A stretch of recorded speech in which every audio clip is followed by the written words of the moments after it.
जय श्री ओम नमः सिद्धेभ्यः नमो अरहन्ताणं नमो सिद्धाणं नमो आयरियाणं नमो वज्रायाणं नमो लोये सवसावणम्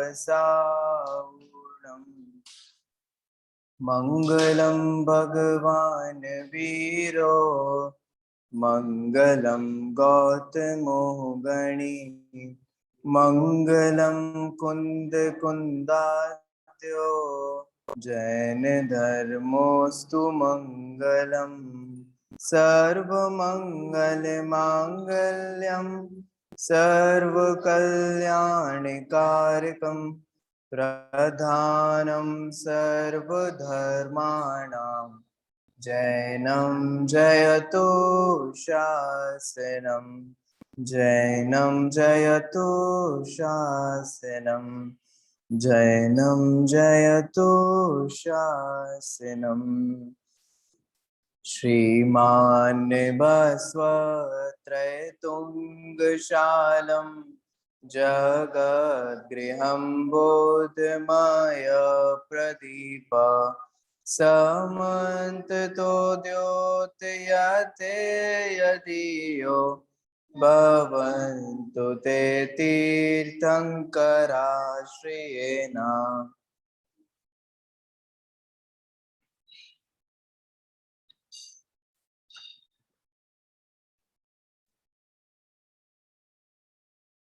अमित गति आचार्य द्वारा रचित धर्म परीक्षा ग्रंथ, जिसका 18वां परिच्छेद यहाँ चल रहा है। पेज नंबर है 173 और सबसे लास्ट पैराग्राफ से पढ़ना अपन को प्रारंभ करना है। देखिए, हे मित्र, तुमने चूंकि मुझे उत्तम वचनों रूप किरणों के द्वारा प्रबोधित करके संसार रूप अंधकार से परिपूर्ण कुएं में गिरने से बचाया है, अतएव तुम ही मेरे यथार्थ बंधु अर्थात हितैषी मित्र हो। तुम ही पिता हो, तुम ही मेरे कल्याण के करने वाले गुरु हो। कौन किससे कह रहा है? ये मनोवेग पवन वेग मनोवेग से कह रहा है। अभी तक तो जितनी भी चर्चा हुई ना, वो सब मनोवेग पवन वेग से कहता था। मनोवेग पवन वेग को समझाता था।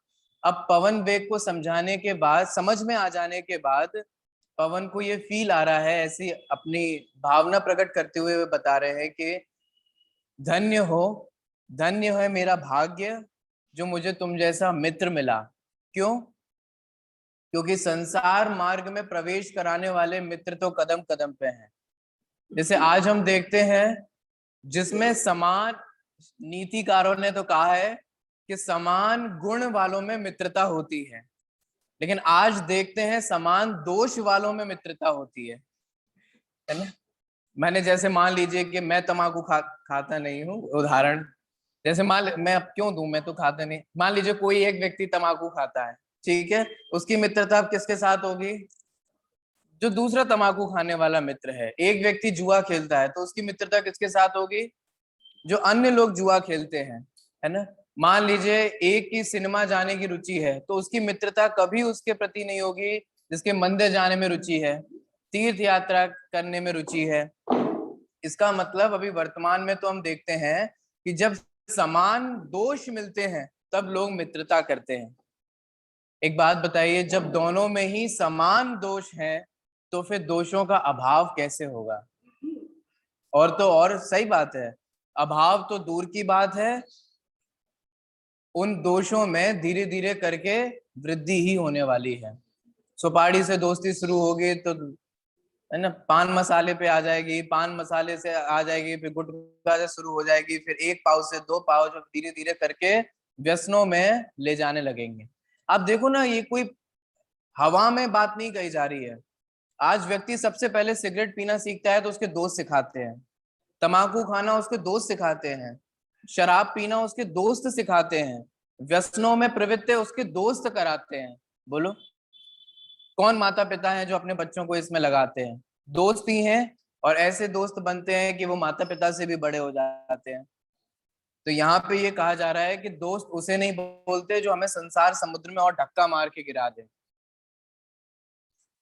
ये जो सप्त व्यसन के यार है ना, जिन्हें हम अपना यार बोलते हैं, ये दिलदार बोलते हैं, दोस्त बोलते हैं, ये हमारे को नरक में डाल करके संसार समुद्र में धक्का दे करके सब दुखी होने वाले हैं। वे स्वयं संसार समुद्र में जाने वाले हैं, गिरने वाले हैं, और हमारे को भी उसी संसार समुद्र में धक्का देने वाले हैं। मैंने आपको पहले ही बोला है, जब इस भव के माता पिता से दोबारा मिलना नहीं होता, तो फिर ये मित्र आदि से अगले भव में आदि मिलना नहीं होता। लेकिन दोस्तों के साथ किए गए जो पाप हैं, ये ध्यान देने वाली बात है। हम जो एक साथ मिलकर के पाप कर रहे हैं, इन एक साथ किए हुए पापों को सबको व्यक्तिगत भोगना होगा। कुछ ख्याल में आ रहा है? दोस्तों के कहने पर मान लीजिए हम तंबाकू आदि खाना शुरू भी करते हैं, लेकिन जब हमें कैंसर होता है तो उस कैंसर की पीड़ा को, या कोई भी पीड़ा को, कोई भी बीमारी को हमें भोगना तो अकेले ही पड़ेगा। बस इस तथ्य के बारे में हम विचार नहीं करते। दोस्त क्या करेंगे? फूल ले आएंगे, मिठाई ले आएंगे, और ज्यादा से ज्यादा दिन में एक दो बार मिलने आ जाएंगे, और इससे ज्यादा कोई क्या कर। नौकरी छोड़ के आपके पास थोड़ा ना कोई बैठा रहेगा, दुकान छोड़ के थोड़ा ना कोई आपके पास बैठा रहेगा। बैठा भी रहेगा तो भी क्या आपकी पीड़ा हर लेगा? ये हम विचार नहीं करते, और एक दूसरे के दोस्ती के चक्कर में, इसके चक्कर में हम पापों में लीन हो जाते हैं। यहाँ पर पवन वेग ये कह रहा है कि भैया तुम्हारा बहुत बहुत धन्यवाद है कि तुमने मुझे संसार समुद्र में गिरने से बचा लिया। और यहाँ क्या कह रहे हैं? ए तुम ही यथार्थ बंधु हो। बंधु कौन होता है? जो भला चाहे। बोलो, आप ऐसे लोगों से जगत में मित्रता करोगे जो आपका बुरा चाहते हो? उनसे तो अपन दूर भागने की कोशिश करते हैं। वो अगर अपन से मित्रता और अच्छा व्यवहार भी करने की कोशिश करे तो अपन को लगता है कि जरूर दाल में कुछ है ना, कुछ काला है, जरूर कुछ ना कुछ बात है। अरे भाई, मित्रता भी वहां होती है जो हमारा भला चाहे। भला क्या होता है? भला, सबसे बड़ा भला ये है जीव को मोक्ष मार्ग में प्रवृत्त कराना, धर्म मार्ग में प्रवृत्त कराना, संसार समुद्र में गिरने से बचाना। बोलो, विचार करो, सामने बहुत गहरा गहरा गड्ढा हो और कोई आपको बचा ले, तो अरे अरे धन्यवाद धन्यवाद, आपने बचा लिया, हम गिर पड़ते नीचे। गड्ढे में गिरने से तो हड्डी पड्डी एक टूटेंगी, और क्या होगा ज्यादा से ज्यादा। लेकिन संसार समुद्र में गिरने से कितने अनंत पीड़ा और अनंत दुख होगी। इसलिए यहाँ कह रहे हैं कि आपने हमारे को धर्म में लगाया। पवन वेग कह रहा है, तुमने हमारे को धर्म में लगाया, तुम ही हमारे मित्र हो, तुम ही मेरे भाई हो, तुम ही मेरे पिता हो, तुम ही मेरे गुरु हो। यदि तुमने जिनेंद्र के द्वारा कहे गए वाक्य को, उनके द्वारा उपदिष्ट तत्व को दिखला करके ना रोका होता, तो मुझे बहुत प्रकार के दुखों रूपी वृक्षों से परिपूर्ण अपरिमित संसार वन में दीर्घ काल तक परिभ्रमण करना पड़ता। मैं तीन मूर्ता स्वरूप मिथ्यात्व रूप अंधकार से विमूढ़ होकर दुर्विनाश दूसरों के उपदेश रूप रात्रि को प्राप्त हुआ था। तीन मूर्ता आप जानते ही हैं, देव मूर्ता, गुरु मूर्ता और धर्म मूर्ता, है ना। मूर्ता माने अज्ञानता। मतलब क्या? कौन सच्चा देव है और कौन सच्चा देव नहीं है, इस संबंधी अज्ञानता ही क्या कहलाती है? देव मूर्ता। सभी देवों को नमस्कार कर रहे हैं, सभी देवों को श्रद्धा से, हम तो सारे पर्व मनाते हैं, हम भेदभाव नहीं करते ना। हम तो सभी भगवानों को मानते हैं, सभी मंदिरों में मानते हैं। आप लोग राग द्वेष करते हो ना। देखने में तो ये बहुत वीतरागी से लगते हैं, लेकिन ये वीतरागी नहीं है, ये मूढ़ता है, मिथ्यात्व है। कषाय की मंदता है, ये जुदी बात है, लेकिन यहाँ मिथ्यात्व है। ऐसे ही हम तो देखो गुरुओं में भेद नहीं करते, अपने दिगंबर गुरु हो या अन्य के गुरु हो, गुरु तो गुरु हैं, हम तो सबको नमस्कार कर लेते हैं। अब कोई अपने दर पे आए तो उसे खाली तो नहीं जाना चाहिए। ये गुरु मूर्ता है। हम किसी धर्म में भेद नहीं करते, सब धर्म अच्छे हैं, सब धर्म एक जैसे हैं। ये धर्म संबंधी मूर्ता है। ठीक है, देखिए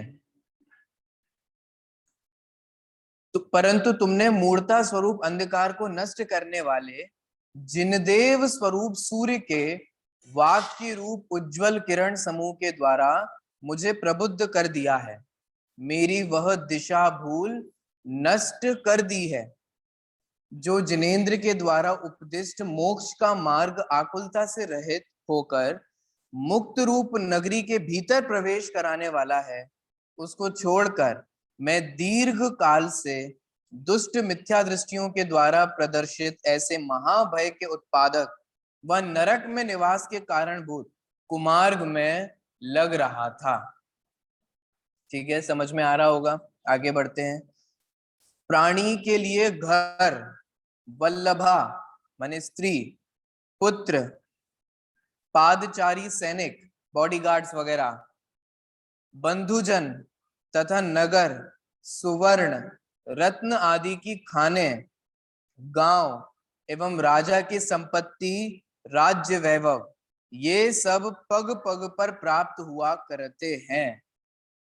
देखो क्या कह रहे हैं यहाँ, ये कह रहे हैं कि ये सारी चीजों की प्राप्ति कोई दुर्लभ नहीं है, कोई अनोखी नहीं है, ये कह रहे हैं सुलभ है। सारी चीजें, भोग सामग्री प्राप्त होना सुलभ है, क्योंकि हमने हर भव में अपने अपने पुण्य के अनुसार भोग सामग्रियां प्राप्त की हैं। देखिए विचार कीजिए, आप तो इतनी टेंशन लेकर के कमा कमा करके तब भोग भोग पाते हो। तिर्यंच गति के जीव क्या कौन सी टेंशन करते हैं, कौन सा व्यापार कर रहे हैं, है ना। बड़े बड़े अमीरों के घर में पले हुए जो कुत्ते होते हैं, बिल्लियां होती हैं, और भी इस तरीके के जो जानवर होते हैं, आराम से अपने भोग भोग रहे हैं कि नहीं भोग रहे हैं पुण्य के उदय के कारण,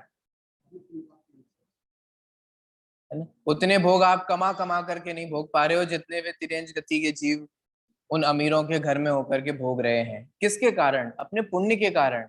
यहाँ कह रहे हैं सुलभ है, क्योंकि वैसे तिर्यंचों को भी मिल रहे हैं। कुछ समझ में आ रहा है? आहार करना, आपको पता है आहार संज्ञा चारों गतियों में कॉमन है, भय संज्ञा चारों गतियों में कॉमन है, मैथुन संज्ञा चारों गतियों में कॉमन है, परिग्रह का इकट्ठा करना चारों ही गतियों में होता है। चींटी भी जब बारिश का सीजन आता है उससे पहले बाहर नहीं निकल सकती ना, इसलिए वो स्टॉक करके रखते हैं। सारे जीव वे भी अपने अपने छोटे छोटे बिल बनाते हैं, सारे सारे कार्य करते हैं, जिसको जितनी बुद्धि होती है। छोटे छोटे कीड़े मकोड़े ये सारे अपने काम करते रहते हैं कि नहीं करते रहते हैं।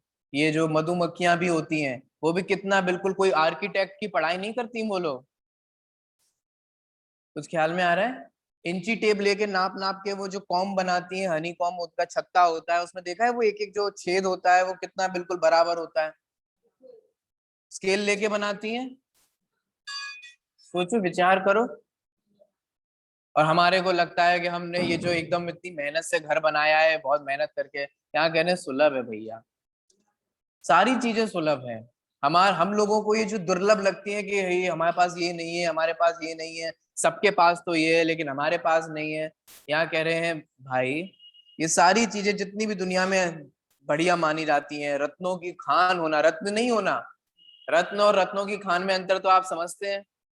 जहां से रोज खाने निकल, रोज रत्न निकल रहे हो, यहाँ कह रहे हैं फिर भी सुलभ। बोलो कितनों के पास है रत्नों की खान आज? यहाँ कह रहे हैं सुलभ है, उसमें भी कोई बड़ी बात नहीं है, उसमें भी कोई दम नहीं है। साहब हम करोड़पति हैं, जिनवाणी कह रही है कोई दम नहीं है। साहब हमने मेहनत करी, कुछ मेहनत नहीं की, भाग्य से मिला है। मेहनत करने वाले बहुत लोग हैं, हमने अकल लगाई, अकल लगाने वाले बहुत हैं। हमने ये किया, हमने वो किया, हमने ऐसा सही समय पे कर लिया, अगर हम ये नहीं करते तो आज ऐसा हो गया होता। भवितव्य थी, भाग्य था, पांचों समवाय थे, इसलिए ऐसी बुद्धि चल गई। नहीं होता तो फिर नहीं चलती वैसी बुद्धि। विचार करिएगा, यहाँ कह रहे हैं ये सब पग पग पर प्राप्त हुआ करते हैं। बोलो पग पग पे समझते हो? कदम कदम पे। बोलो आज आप मंदिर से अपने घर तक निकलो तो सबके पास ये सारी चीजें हैं कि नहीं है? अपने अपने अनुसार सबके पास स्त्रियां हैं, अपने अपने अनुसार सबके घर हैं, बना रखे हैं कि नहीं बना रखे? अच्छे से अच्छा सब बनाते हैं, और अच्छा नहीं होता है तो कदम टाइम टाइम पे उसे हम मॉडिफाई करते रहते हैं, अच्छा बनाते रहते हैं। सबके पास बंधुजन, सबके पास सारी चीजें, वैभव आदि सब पग पग पर है। परंतु विद्वानों के द्वारा पूजित वह निर्मल तत्व श्रद्धान अर्थात सम्यक दर्शन उसे सुलभता से नहीं प्राप्त होता है, वह अतिशय दुर्लभ है। निकलो यहां से घर तक, कितने सम्यक दृष्टि मिलेंगे? नहीं है। अब कुछ समझ में आ पा रहा है? पूरा जसवंत नगर हम घूमे, विचार करिएगा आप लोग, पूरे जसवंत नगर घूम करके आपको कदम कदम पे सुख सुविधा संपन्न लोग मिलेंगे कि नहीं मिलेंगे? सब लोगों ने कोठियां बनवा रखी हैं, दूर दूर जाकर देखो। अब देखो धीरे धीरे बढ़ते जा रहे हैं कि नहीं बढ़ते जा रहे हैं? हर शहर का विस्तार हो रहा है, आपको पता है, हर शहर का, हर जगह का। आप देखिए अपने जसवंत नगर में ही विचार कीजिए, पहले जसवंत नगर कितना छोटा था, फिर धीरे धीरे करके आप देखो यहाँ घर बनने शुरू हो गए कि नहीं हो गए, है ना? ऐसे आप कहीं और भी जाएंगे तो वहां से सीमा, ऐसी जयपुर आदि की जितनी भी जगह है वो धीरे धीरे करके विस्तार होता जा रहा है। क्या मतलब है इसका? बोलो बोलो, क्या समझ में आता है? कि धीरे धीरे संपन्नता सबके हाथ में आ रही है, धीरे धीरे संपन्नता सबके घर में बढ़ रही है। हर व्यक्ति मकान बना रहा है, हर व्यक्ति गाड़ी ले रहा है, हर व्यक्ति अच्छी अच्छी टीवी, अच्छे अच्छे सुविधा संपन्न अपने घर को बनाता है, सारे काम कर रहा है। लेकिन इन सब लोगों में से सम्यक दृष्टि कौन मिलेगा? कितने मिलेंगे? कहाँ मिलेंगे? तो समझ में आ रहा है? लोगों, कुछ लोग ऐसे होते हैं ना जिनका मन करता है हटके कुछ करना है, हटके कुछ करना है। ये है ना हटके? नहीं लगता आपको ये हटके? खाना पीना रोना गाना ये तो जिंदगी में सबके ही लगा है, सब खा रहे हैं, सब पी रहे हैं, सब गा रहे हैं, सब घूम रहे हैं, कौन नहीं करता ये सारी चीजें? ऐसे भोग कौन नहीं भोगता? बोलो, सब भोगते हैं कि नहीं भोगते हैं? सब अब बढ़िया से बढ़िया आजकल सब हवाई जहाज में घूम रहे हैं, सब एसी के किराए में घूम रहे हैं, ट्रेन में घूम रहे हैं, अच्छे से अच्छा कर रहे हैं कि नहीं कर रहे हैं? यहाँ कह रहे हैं सब जैसा, तो ये तो तुम सभी जैसा कर रहे हो ना, जो सभी कर रहे हैं वैसा करो ना जो कोई नहीं कर रहा, जो सुलभता से प्राप्त नहीं होता। वो क्या है? सम्यक दर्शन। देखिए, जिस मिथ्यात्व से दूषित प्राणी नष्ट बुद्धि होकर हितैषी जन के द्वारा दिखलाए गए समस्त कल्याण के मार्ग को विपरीत ही देखा करता है, उस मिथ्यात्व को तुमने मुझे दुर्लभ निर्मल सम्यक दर्शन देकर नष्ट कर दिया। देख रहे क्या कह रहे हैं? जब मिथ्यात्व से दूषित बुद्धि हो तो कल्याण का मार्ग भी कैसा लगता है? अकल्याणकारी लगता है। लगता है कि नहीं लगता है? जब समझ नहीं हो तो ये सारी चीजें करना कैसा लगता है? हमें बहुत अच्छे से याद है, मैं खुद का ही बताता हूँ। जब बहुत हम लोग छोटे थे, बहुत छोटे थे, और कल्पना दीदी यहाँ आया करती थी, स्वाध्याय होता था, प्रवचन होता था तीनों टाइम, है ना? तो जबरदस्ती हमारे को बिठाया जाता था, है ना? बिल्कुल समझ नहीं होती थी क्या है, बिल्कुल जबरदस्ती बैठते थे, कुछ समझ नहीं आता था, इधर उधर भाव भटकते थे। कैसे, क्यों लगता था, लगता क्यों जबरदस्ती कर रहे हैं? इधर उधर से कोई नहीं देख रहा, चुपके से निकल गए, बाहर खेलने लग गए। माने जब मिथ्यात्व से दूषित बुद्धि होती है ना, तो अपने कल्याण का मार्ग भी हमारे को अकल्याणकारी लगता है। ऐसा लगता है क्यों जबरदस्ती बिठा दिया हमारे को। आप देखिए, जो भी प्रेरणा देने वाले हैं, लोगों की कषाएं तीव्र हो, मिथ्यात्व बहुत गाढ़ा हो, गाढ़ा का मतलब बहुत तीव्र मिथ्यात्व हो, तो आप किसी को उसके अच्छे के लिए बात भी बताओ तो भी उसको बुरा लगता है। आप किसी से कह दो कि भैया जल्दी उठ करके मंदिर चले जाओ, हैं हमारे पीछे पड़ी रहती हो, क्या दिक्कत है आपको हमारे से? क्या प्रॉब्लम है? हमारी सुखी नहीं देखी जाती, हमारा चैन नहीं देखा जाता, हम शांति से सो रहे हैं, आपको उसमें भी दिक्कत हो रही है।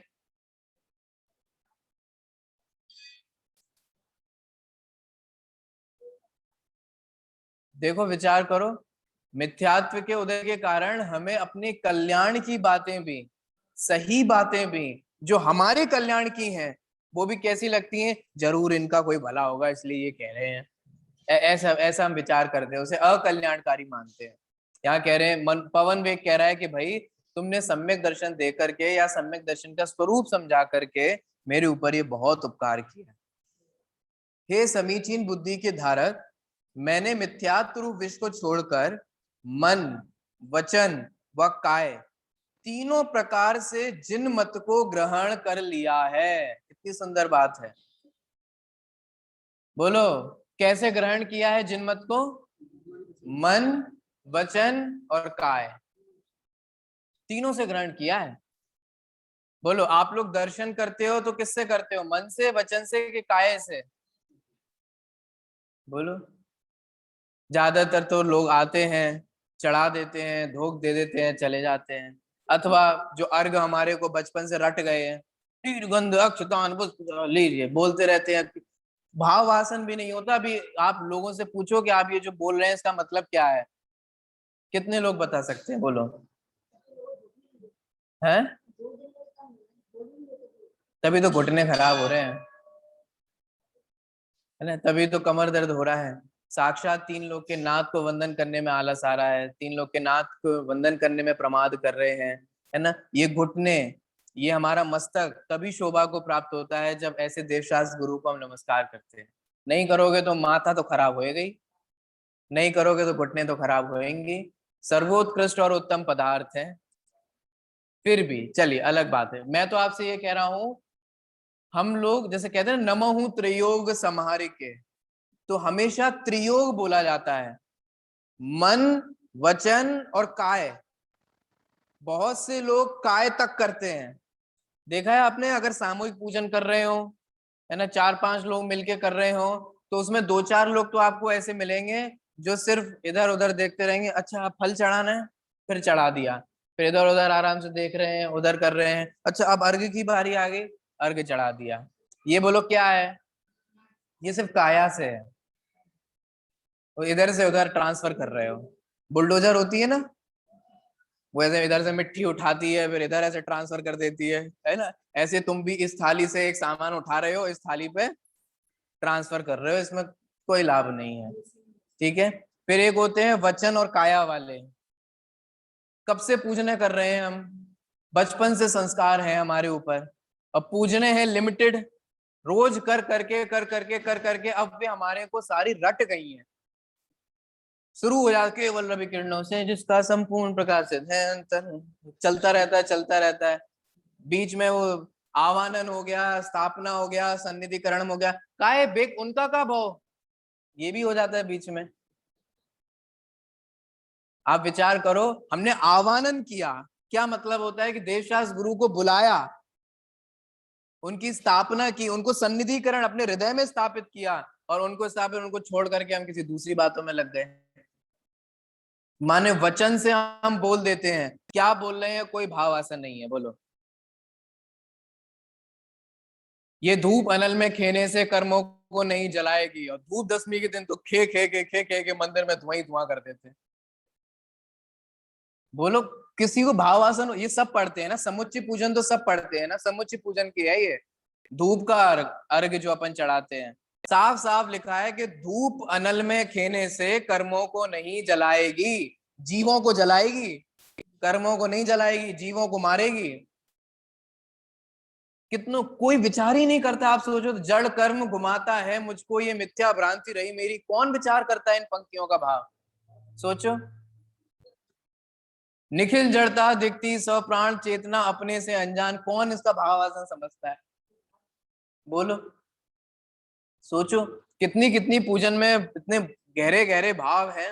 राग सहित जग में रुलियो मिले सरागी देव, है ना? मैं अक्सर देखता हूँ दीपावली के दिन गणेश, लक्ष्मी और छोटे से सिक्के में भगवान महावीर रख लेंगे, और हम उसमें रात को पूजा करना शुरू करते हैं, विनय पाठ पढ़ते हैं, और ये पंक्ति भी बोलते रहते हैं। कौन सी पंक्ति बोलते हैं? राग सहित जग में रुलियो मिले सरागी दे, वीत राग भेटो अबे मैटो राग कुटे। क्या मतलब है बताओ इसका? बोलो, भावासन नहीं है? भगवान से कह रहे हैं, हे भगवान, मैं राग सहित जग में रुला और मुझे सरागी देव मिले। भगवान अगर थोड़े से भी रागी द्वेषी होते ना, तो सिक्के से बाहर निकल के तुम्हें मिले कि तुमने बगल में बिठा दिए। बोलो, कौन मिले? कहाँ कहाँ कैसे क्या बोलते जा रहे हैं, क्या करते जा रहे हैं? कोई भावासन है? किसी कोई सोचता है, कोई विचार करता है? मन वचन काय में इससे ये बात शुरू हुई, मन वचन काय से। मन कहाँ है? बोलिए, दर्शन करते वक्त मन कहाँ है हमारा? वचन है। देख लेना आप। अब हम लोग वचनों से अर्घ बोलते हैं, काया से सामग्री चढ़ाते हैं, लेकिन मन पता नहीं कहाँ है। त्रियोग से नमस्कार नहीं हुआ। स्वाध्याय कैसे होता है? मन वचन काय से। ठीक है, यहाँ बैठना ये काया की प्रवृत्ति है, जो पढ़ा जा रहा है उसको पढ़ना ये वचनों द्वारा बोलना है, और उसको चिंतन करना, विचार करना, उपयोग की एकाग्रता रखना ये मन का कार्य है। बोलिए, क्या हम मन वचन काया इन तीनों से वो कार्य कर रहे हैं? सोचिए, विचार करना है ना। देखिए, यहाँ कह रहे हैं जिन मत को मैंने कैसे ग्रहण कर लिया है? मन से, वचन से और काया से, तीनों से। इसका मतलब अब मेरे हृदय में कौन विराजमान है? जिन मत, सच्चे देव शास्त्र गुरु विराजमान है। वचनों से भी अगर जय जयकार निकलेगी तो किसकी निकलेगी? सच्चे देव शास्त्र गुरु की निकलेगी। और अगर ये शरीर किसी को नमस्कार भी करेगा तो किसे करेगा?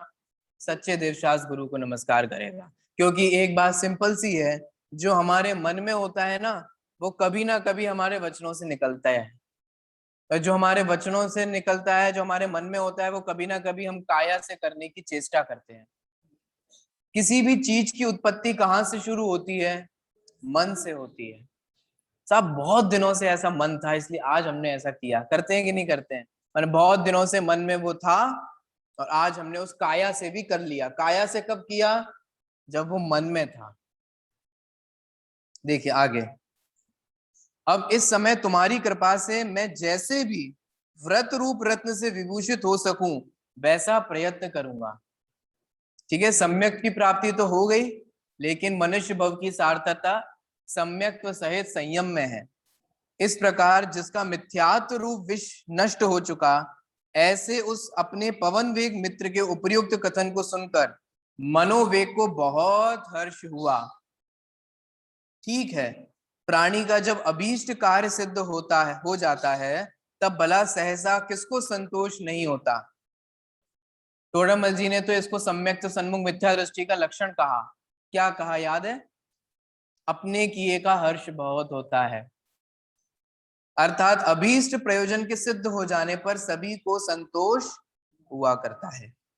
तब एकमात्र मित्र के हित कार्य में दत्त चित्त हुए उस मनोवेग ने, जिसका अंतःकरण जिनवाणी से सुसंस्कृत हो चुका था, उस मित्र पवन वेग को साथ लेकर शीघ्रता से उज्जैनी नगरी के लिए जाने की तैयारी की। तो अभी तक कहाँ थे?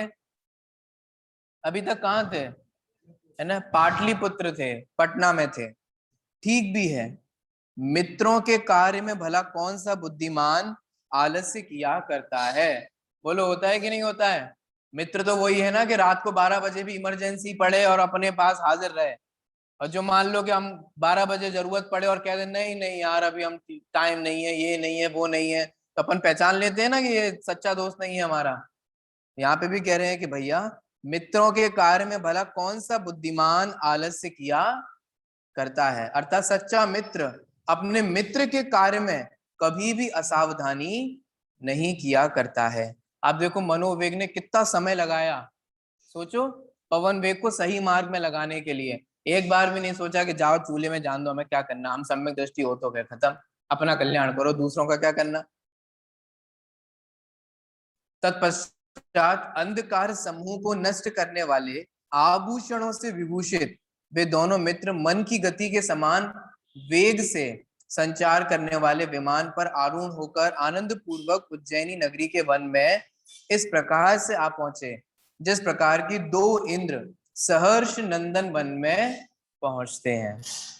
वहां पहुंचकर उन दोनों ने प्रथमतः अपरिमित अर्थात अनंत विषयों में संचार करने वाली बुद्धि से, अर्थात केवल ज्ञान से सुशोभित उस केवली रूप सूर्य को स्तुति पूर्वक नमस्कार किया, जो कि अपने वाक्यों रूप किरणों के द्वारा अंतःकरण रूप भवन के भीतर अवस्थित अतिशय दुर्निवार, भयानक एवं आत्म गुणों को आच्छादित करके उदित हुए ऐसे अज्ञान रूप अंधकार के नष्ट करने में सर्वथा समर्थ है। सिंपल सी बात है कि केवली भगवान को, अनंत परमेष्टि को नमस्कार किया। तत्पश्चात वे दोनों जिनमती नामक मुनि के चरणों के सानिध्य में भक्ति पूर्वक जा बैठे। देखिए 19वां परिच्छेद, पेज नंबर 176। पश्चात वे जिनमती मुनि मनोवेग से बोले कि हे भद्र, यह तुम्हारा वही प्यारा मित्र पवन वेग है जिसे तुमने संसार समुद्र से पार उतारने वाले धर्म में स्थिर करने के लिए विनय पूर्वक केवली भगवान से पूछा था। ठीक है, ख्याल में आ रहा है? याद है क्या पूछा था?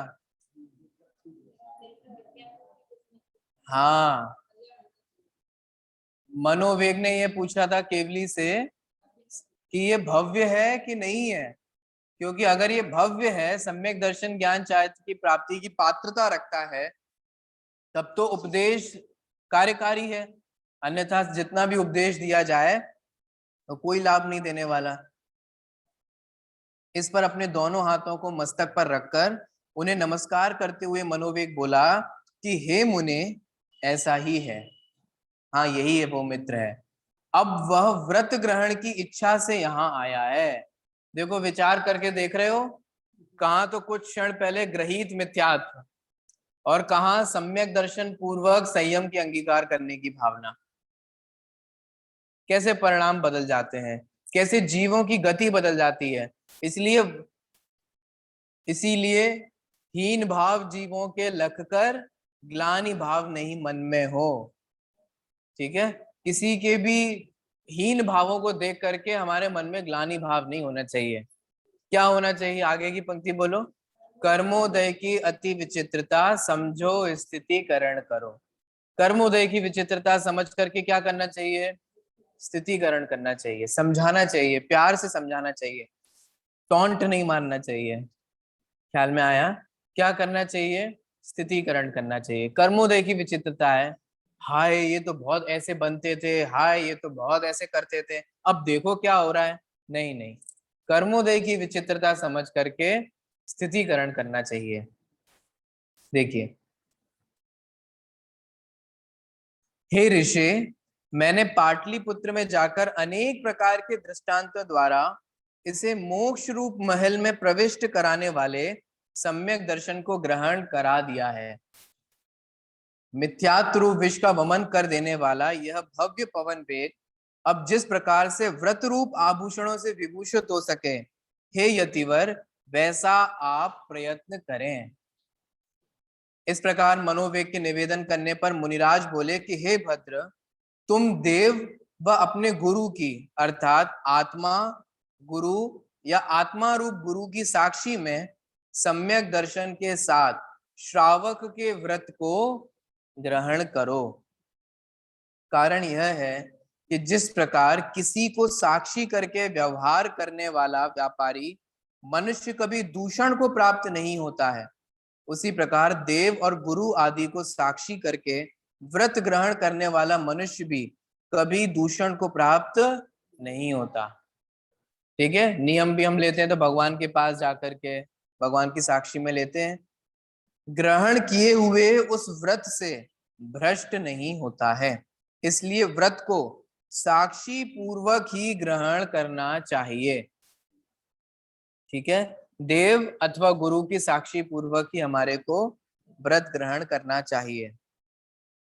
प्राणियों में यदि सम्यक दर्शन के बिना वृत्त का रोपण किया जाता है तो वह इस प्रकार से सफल अर्थात उत्तम परिणाम वाला नहीं होता है जिस प्रकार की क्यारियों में पानी के बिना रोपित किया गया अर्थात बोया गया धान्य सफल अर्थात फल वाला नहीं होता है। क्या कह रहे हैं? है ना? सबसे पहले संयम कर रहे हैं, संयम कर लें, व्रत ले लें, व्रत ले लें। यहाँ कहा जा रहा है कि भैया संयम से पहले सम्यक दर्शन जरूरी है। सम्यक दर्शन की प्राप्ति पूर्वक व्रतों को अंगीकार करना चाहिए, यही राजमार्ग है। ठीक है, और यहाँ क्या समझने योग्य है कि जैसे सम्यक दर्शन के बिना अगर हम व्रतों को अंगीकार करें, व्रत माने कौन से व्रतों की बात चल रही है? अणुव्रत और महाव्रत की बात चल रही है, सामान्य नियमों की नहीं जो हम लेते हैं, उन व्रतों की बात नहीं चल रही है। अणुव्रत और महाव्रत, एक देश संयम और सकल संयम की बात चल रही है। सम्यक दर्शन पूर्वक ही सम्यक चारित्र अंगीकार करना चाहिए। ख्याल में आ रहा है? तो यहाँ कह रहे हैं अगर आप ऐसा नहीं करोगे तो क्या है कि जैसे बगीचे में आप पानी नहीं डालो तो वो जो आपने पेड़ लगाए हैं उनका क्या होने वाला है, सूख जाएंगे, फल नहीं मिलेगा। ऐसे ही जितना भी सब कुछ किया वो सब निष्फल हो जाएगा, फल नहीं मिला तो। ऐसे ही सम्यक दर्शन के बिना व्रतों को अंगीकार करोगे तो किंचित पुण्य मिल जाएगा, किंचित अल्प पुण्य मिल जाएगा कषायों की मंदता से, लेकिन वो निष्फल है। कैसे? मोक्ष मार्ग में नहीं मिला ना कुछ, मोक्ष मार्ग में नहीं बढ़े ना, इसलिए। इसके विपरीत जो प्राणी उस सम्यक दर्शन से विभूषित हैं उसमें आरोपित किया गया वही व्रत इस प्रकार से स्थिर होता है जिस प्रकार की गड्ढा युक्त परिपूर्ण किए गए देश में अतः नींव को खोदकर फिर विधि पूर्वक परिपूर्ण किए गए पृथ्वी प्रदेश में निर्मापित किया गया देवालय स्थिर रहता है। ठीक है, ये हम सब समझते हैं। घर बनाते हैं तो घर बनाने से पहले उसकी नींव को मजबूत रखते हैं। ऐसे ही व्रतों के लिए नींव क्या है? सम्यक दर्शन है, क्योंकि सम्यक चारित्र तो महल है और सम्यक चारित्र रूपी महल के लिए सम्यक दर्शन और ज्ञान की नींव मजबूत होनी चाहिए। अगर नींव मजबूत नहीं हो तो महल ढह सकता है आंधी तूफानों में, है ना। इसीलिए यहाँ कहा जा रहा है कि भाई सम्यक दर्शन पूर्वक व्रतों को अंगीकार करना चाहिए, इसीलिए सम्यक दर्शन की प्राप्ति का उपाय करना चाहिए। जिन भगवान के द्वारा उपदिष्ट जीव व अजीव आदि तत्वों का जो यथावत श्रद्धान होता है वह सत्पुरुषों के द्वारा व्रतों को पुष्ट करने वाला सम्यक दर्शन कहा जाता है। सम्यक दर्शन समझ में आया कि क्या है? कुछ नहीं है, जैसा स्वरूप है वैसा अंगीकार करना है, एक्सेप्ट करना है, बस खत्म। इसमें कहाँ कितनी मेहनत। मैं आपसे कहूं कि ये पेपर है, ठीक है, आपको इसे पेपर मानना है, इसमें आपको कष्ट लगता है? पेपर को पेपर मानने में क्या कष्ट है, क्या समस्या आती है, बोलो। ऐसे ही जीव को जीव मानना है, अजीव को अजीब मानना है, आश्रय बंद का जैसा स्वरूप है उनको उस रूप मानना है, बस खत्म। अरे मेहनत तो उसमें मैं आपको कहूँ कि ये मोबाइल है, मानो सब लोग जबरदस्ती, मोबाइल है ये, फोन मिलाओ अभी, तो अब आपको लगेगा कि नहीं लगेगा, क्यों उल्लू बना रहे हो, क्यों ऐसे कर रहे हो, है ना। अब मैं बार बार आपसे कहूं कि जो चीज जैसी नहीं है उसको विपरीत मानने में तो चलो हमारे को कंटाला आए, मेहनत करनी हो, परेशानी है, लेकिन जो चीज जैसी है उसको वैसा मानने में बोलो क्या समस्या है? सोचिए। मैं अनादिकाल से जीव हूं तो मुझे जीव ही स्वीकार करना है अपने आप को, क्योंकि मैं वही हूं। ऐसा नहीं है कि मैं पुद्गल हूं और मुझे जीव स्वीकार करना है।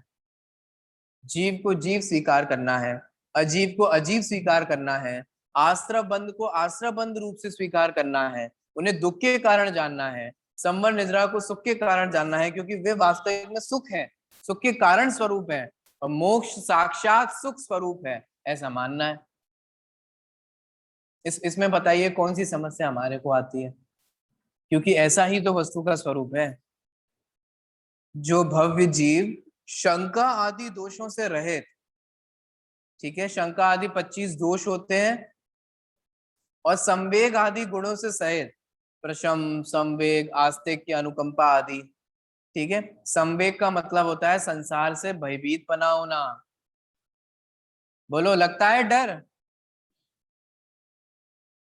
संसार में डर लग, कभी कभी ऐसा खाली तो बहुत होते हो, कभी खाली होकर के विचार आया कि सोचो अगर इस मनुष्य भव के बाद अगर हम कहीं दूसरी गति में मक्खी मच्छर कीड़े मकोड़े आदि बन गए तो क्या होने वाला है? सोचो, कभी विचार किया है इनकी क्या गतियां होती हैं? कभी सोचा है? मर करके भैंस बन गए, भैंस द्वारा क्या क्या क्या कौन कौन से दुख सहन करते हैं, कभी विचार किए?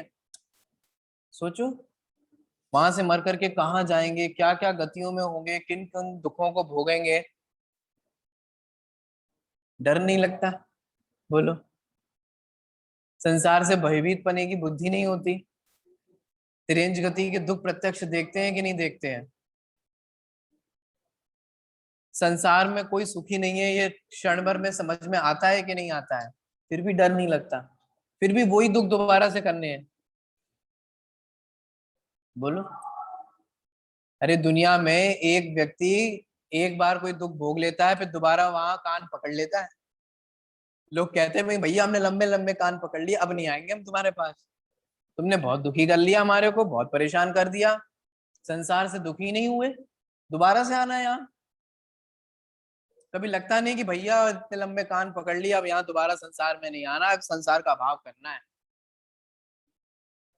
बोलो, विचार कर रहा है सब, सच्ची कह रहा हूं मैं, विचार करने वाली बात है। सोचना, अगर मान लो अभी तो आप सब लोग धर्म कर रहे हो, कषाय मन मर करके देवगति में चले भी गए, देवगति के बाद, बोलो देवगति के बाद क्या? सोचो, देव एक इंद्री भया, देव भी मर मर करके एक इंद्रिय, एक इंद्रिय समझते हो, दमरी रूंकन भाव बिकाया, फ्री फोकट में तौल दिए जाते हो। एक इंद्रिय जीव, सोचो, विचार करो, दो इंद्रिय जीव, तीन इंद्रिय जीव, क्या जिंदगी है ये छोटे छोटे कीड़ों की। सोचो क्या जिंदगी है, क्या जीवन है। कोई इसके द्वारा खाया जा रहा है, कोई इसके द्वारा खाया जा रहा है, कोई इसको सताया जा रहा है। अब देखो गाय भैंस बकरी मुर्गी, इन सब की क्या जिंदगी है, क्या जीवन जीते हैं ये लोग। डर नहीं लगता, भय नहीं होता। थोड़ा सा गर्म पानी अपनी त्वचा पर गिर जाए तो कितनी पीड़ा होती है, कितना दुख सहन होता है। और आज कितनी कितनी जगहों में सोच, ये जो मोती निकाले जाते हैं, है ना, ये कौड़ी निकाली जाती है, वो सो उसकी हड्डी की बनी हुई होती है, उनमें जीव होता है। इन सबको कैसे जीव रहित किया जाता है, गरम गरम पानी में डाल दिया जाता है और उनके अंदर का जीव मर जाता है। सोचो, सब यूट्यूब कर लो, गूगल कर लो, गायों को गरम गरम पानी डाला जाता है जिससे उनकी लेदर, उनकी जो चमड़ी निकले वो मुलायम मुलायम निकले, जिससे लोगों की बेल्ट बन सके, पर्स बन सके, जूते बन सके, लेदर का वो सोफा कवर बन सके, गाड़ी में बिछ सके। आप विचार करो ये लेदर क्या है, प्रत्यक्ष देखते हैं कि नहीं देखते हैं। कोई इसके द्वारा खाया जा रहा है, कोई इसके द्वारा सताया जा रहा है। लेदर माने चमड़ा ही तो होता है।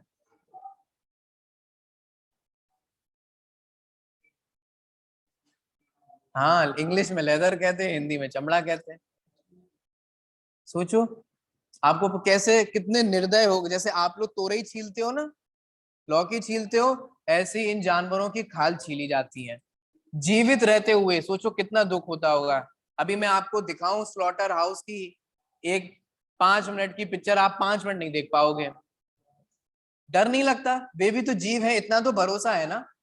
संगी पंचेंद्रिय, इतना तो ख्याल में है ना कि इसमें भी कोई शंका है। जीव है, मरना नहीं चाहता, दुखी नहीं होना चाहता, लेकिन वो साक्षात कैसे दुख सहन कर रहा है ये नहीं दिखाई देता। बोलो, तांगे पे ले जाता हुआ वो घोड़ा गधा कैसे मार मार के चलाए जाते हैं, कैसे पराधीन होकर के दुख को भोगते हैं, आपको नहीं दिखाई देता। कैसे 4-5 कुत्ते एक सुअर को पकड़ के परेशान करते हैं, आपको नहीं दिखाई देता। बोलो, सोचो, ये प्रत्यक्ष दुख है ना। तो आपको ऐसा डर नहीं लगता कि हम भी इस गति में चले गए तो हमारा क्या होगा। आप सोचो, ऐसे कषाय परिणाम करके, खोटे भाव कर करके, अगर हम इन तिरंज गति में चले गए, फिर आगे और देखो कितने भवों की परंपरा खराब हो जाने वाली है। सम्यक दृष्टि को संसार से भयभीत बना होता है, डर लगता है। जिस संसार में हम मौज मान बैठे हैं, आनंद मान बैठे हैं, और ये मान बैठे कि कहीं ना कहीं अब देखो ऐसे जीवन बिताना है, ऐसे संसार बिताना है, जीना इसी का नाम है, संसार इसे कहते हैं। वही सम्यक दृष्टि यहाँ से निकलने के हर क्षण उपाय करता है। इसे बोलते हैं संवेग भावना। पैराग्राफ पढ़ करके अपन समाप्त करेंगे। उसी का व्रत धारण करना सफल होता है, माने सम्यक दर्शन पूर्वक व्रत धारण करना सफल होता है। वह श्रावक का व्रत 5 प्रकार का अणुव्रत, 3 प्रकार का गुण व्रत और 4 प्रकार का शिक्षा व्रत, इस प्रकार से 12 प्रकार का माना गया है। तो श्रावक के कौन से 12 व्रत होते हैं, उनकी चर्चा आगे आने वाली है, जिसे अपन कल समझेंगे।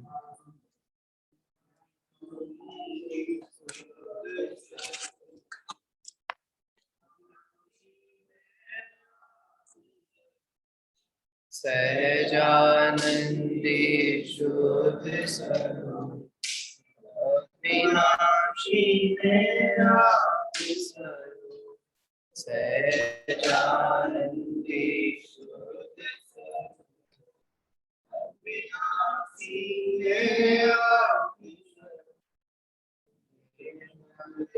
स्वरूप अजरे अमर अविनाशी